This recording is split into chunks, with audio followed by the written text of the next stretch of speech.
नमस्कार साथियों, मैं राजेंद्र आप सबका स्वागत और अभिनंदन करता हूं अपने YouTube चैनल एस्ट्रोलॉजी वेस्टर्न लघु पारसरी में। एकदम शुरू में मैं आप सबको धन्यवाद देना चाहता हूं मेरे चैनल को सब्सक्राइब करने के लिए, लाइक करने के लिए, शेयर करने के लिए। यदि आपने अभी तक मेरे चैनल नहीं सब्सक्राइब किया है तो कृपया उसे सब्सक्राइब करें। यदि वीडियो अच्छे लगते हैं तो शेयर करें, लाइक करें। अब मैं बात करता हूं आज के टॉपिक पर। आज का टॉपिक है गज केसरी योग। गज का मतलब आपको पता ही है, हाथी होता है, और केसरी का मतलब होता है सिंह। तो पूरे शब्द को मिला के गज केसरी का जो अर्थ ज्योतिष ग्रंथों में लिखा हुआ है, हाथी के ऊपर सवार सिंह, गज केसरी। अब आप समझ सकते हैं कि कितना शक्तिशाली योग है।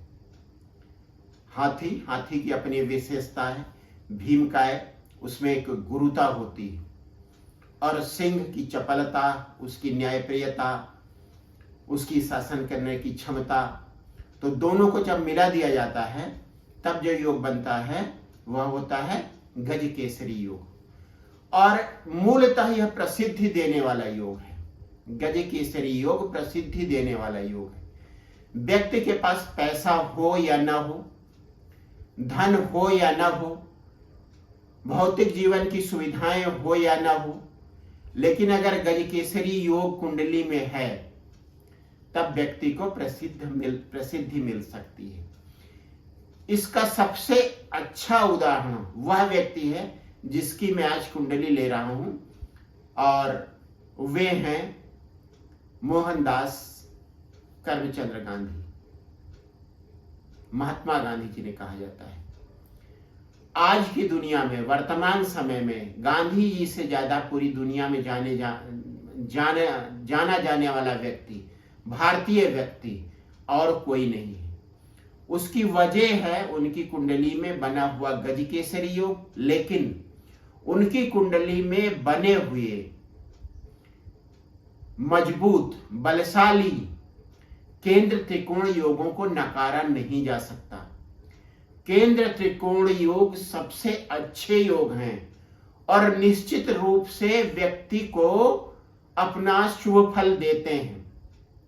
उनके साथ यदि कोई योग और मिल जाता है तब यह योग और बढ़िया बन जाता है। अब मैं बात करता हूं गज केसरी योग बनता कैसे है। जब चंद्रमा से केंद्र में गुरु स्थित होता है तब गज केसरी योग बनता है। मैं फिर से इसको दोहराता हूं दूसरे शब्दों में। चंद्रमा से लग्न में, चतुर्थ भाव में, सप्तम भाव में और दसम भाव में यदि गुरु स्थित है तो वह गज केसरी योग का निर्माण करता है। अब नजर डालिए पहली कुंडली पर। पहली कुंडली महात्मा गांधी की जन्म कुंडली है, लग्न कुंडली है, जिसमें चंद्रमा दशमेश होकर उनके दशम भाव में स्थित है राहु के साथ। दशम भाव बलवान है और उसके साथ राहु भी है जो उनकी राजनीति में रुचि को दिखाता है। कर्म भाव में दशमेश चंद्रमा अपनी राशि में राहु के साथ यह दिखाता है कि व्यक्ति की रुचि राजनीति में होगी। साथ ही साथ स्वराशि का चंद्रमा यह दिखाता है कि वह इस रुचि को एक सफलता में बदल सकने में समर्थ होगा, क्योंकि दशम भाव और दशमेश दोनों ही बलशाली हो रहे हैं। अब बात करते हैं लग्न की। लग्न में कई केंद्र त्रिकोण योग बन रहे हैं। पहला केंद्र त्रिकोण योग बन रहा है लग्नेश शुक्र और भाग्येश बुध के बीच। लग्नेश केंद्र और त्रिकोण दोनों है। भाग्येश सबसे शक्तिशाली, सबसे ज्यादा सामर्थ्यवान नवम भाव का स्वामी है।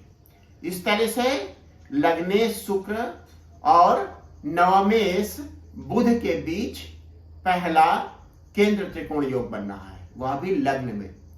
दूसरा बन रहा है शुक्र और मंगल के बीच, लग्नेश और सप्तमेश के बीच। और फिर तीसरा बन रहा है भाग्येश बुध और सप्तमेश मंगल के बीच। और इस पर दृष्टि डाल रहा है गुरु।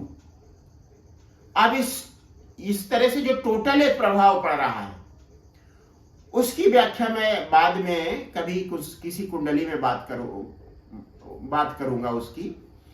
आज मैं बात कर रहा हूं गजकेसरी योग की। चंद्रमा से दसम भाव में गुरु स्थित हो गया है, चंद्रमा दशमेश है और गुरु अशुभ है, तृतीय भाव और छठे भाव का स्वामी, तृतीयेश और खष्टेश तीसरे और छठे भाव का स्वामी। अब इसका अर्थ क्या है? इसका अर्थ यह है कि महात्मा गांधी को जो प्रसिद्धि मिलेगी, जो ख्याति मिलेगी, वह ऐसे एरियाज में मिलेगी जहां पर किसी तरीके का द्वंद्व हो, लड़ाई झगड़ा हो, और अगर राजनीति की बात हो तो राजनीतिक लड़ाइयां हो। हम सब महात्मा गांधी के बारे में जानते हैं, उनका पूरा जीवन संघर्ष करते हुए बीता। दसम भाव में बैठा तृतीयेश खष्टेश गुरु, लग्नेश भाग्येश और सप्तमेश पर जो दृष्टि डाल रहा है वह यह बता रहा है कि व्यक्ति का पूरा जीवन संघर्ष में बीतेगा। साथ ही साथ इन संघर्षों से किसी तरीके के अच्छे निष्कर्ष के लिए व्यक्ति प्रयास करता रहेगा। इस तरह से गांधी जी की जो ख्याति बनी वह उनके संघर्ष के कारण, वह उनकी कष्टों को सहने की क्षमता के कारण, वह किसी भी परिस्थिति में न झुकने के कारण, जो छठे भाव के गुण हैं और साथ ही साथ तृतीय भाव के गुण। अब यह तो हो गई लग्न कुंडली। अब जैसा मैंने बताया कि चंद्रमा से हमें देखना है कि गुरु लग्न में पड़ रहा है या नहीं। इसके लिए सबसे अच्छा तरीका यह है कि चंद्र कुंडली बना ली जाए। लग्न कुंडली बनी हुई है, चंद्र कुंडली बनानी है। बस करना क्या है कि हम लग्न कुंडली को इस तरह से घुमाएं कि चंद्रमा लग्न में आ जाए और सारे ग्रह अपनी ही राशियों में रहें।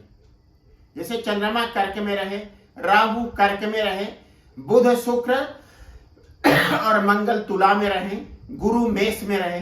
तो इस तरह से जो कुंडली बनेगी वह चंद्र कुंडली, मतलब लग्न कुंडली को ऐसे घुमाएं कि चंद्रमा लग्न में आ जाए और सारे ग्रह अपनी ही राशियों में रहें।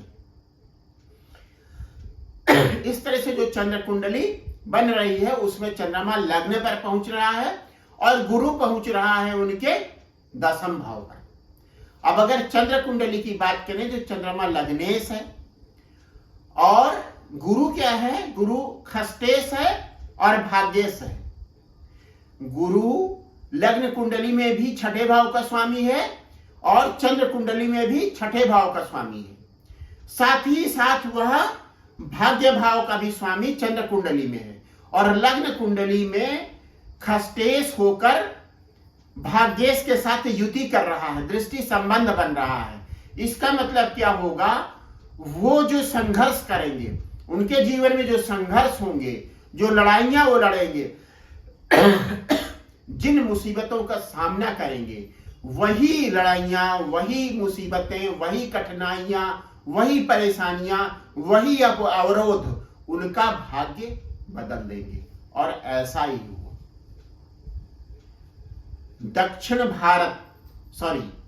दक्षिण अफ्रीका से शुरू हुई उनकी लड़ाई आजीवन चलती रही, तब तक चलती रही जब तक एक, अब उस व्यक्ति के लिए कोई ढंग का शब्द मेरे पास नहीं है, विक्षिप्त व्यक्ति ने उनकी हत्या नहीं कर दी। तो उनकी जो प्रसिद्धि थी वह विशेष करके बनी उनके प्रयास तीसरे भाव और छठे भाव के कारकों के कारण। अब इस तरह से बनने वाला जो योग होगा, जो गजकेसरी योग होगा, वह व्यक्ति को प्रसिद्धि तो दिलाएगा, लेकिन प्रसिद्धि का जो कारण बनेगा वह संघर्ष बनेगा, कठिनाइयां बनेंगी, अवरोध बनेगा और तरह तरह की निगेटिव चीजें बनेंगी। एक बात और मैं कहूंगा, जब आप इस योग को देखें तो चंद्रमा के अंश और गुरु के अंश अवश्य देख लें। महात्मा गांधी की कुंडली में चंद्रमा और गुरु एक ही अंश पर हैं, दोनों 18 डिग्री पर हैं। इसका मतलब होगा कि चंद्रमा से गुरु ठीक ठीक 10वें भाव में स्थित होगा। अगर चंद्र कुंडली की बात करें तो चंद्रमा लग्न में जहां पर स्थित होगा, 10वें भाव में गुरु भी ठीक वहीं पर स्थित होगा। जब भी कोई योग देखें तो उसमें अंशों को अवश्य शामिल कर लें। अगर अंश नहीं शामिल करेंगे तो योगों का ठीक ठीक फल आपकी समझ में नहीं आएगा, और कभी कभी अंशों में जो भिन्नता होगी उसके कारण योग भंग भी हो जाएगा। तो अगर अंश पर ध्यान नहीं दिया गया तो योगों का सही फल, सही महत्व नहीं समझ में आएगा। एक नजर में आपको लगेगा कोई केंद्र त्रिकोण योग बन रहा है, गजकेसरी योग बन रहा है, लेकिन जब आप अंशों पर ध्यान देंगे तब पता चलेगा कि वह योग वस्तुतः नहीं बन रहा है।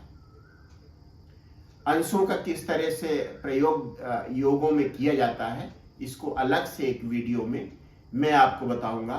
फिलहाल इतना आज के लिए कि चंद्रमा 18 डिग्री पर स्थित है, उससे ठीक 10वें भाव में जहां 18 डिग्री आएगा वहां पर गुरु स्थित है। बस आज का वीडियो इतना ही। इस बीच कुछ ऐसी व्यस्तता है कि मेरे वीडियो कुछ अवरोध के साथ, कुछ कह सकते हैं समय अंतराल पर आ रहे हैं। और जब मैंने बात की महात्मा गांधी की कुंडली पर, तो उनकी तुला लग्न की कुंडली है जिसके लिए गुरु अशुभ होता है। मेरी भी जन्म कुंडली तुला लग्न की है, उसमें गुरु का ही प्रत्यंतर चल रहा है जो अवरोध पैदा कर रहा है, और आपके पास वीडियो ज़्यादा समयांतराल पर मिल रहे हैं। एक बार फिर से आप सबको बहुत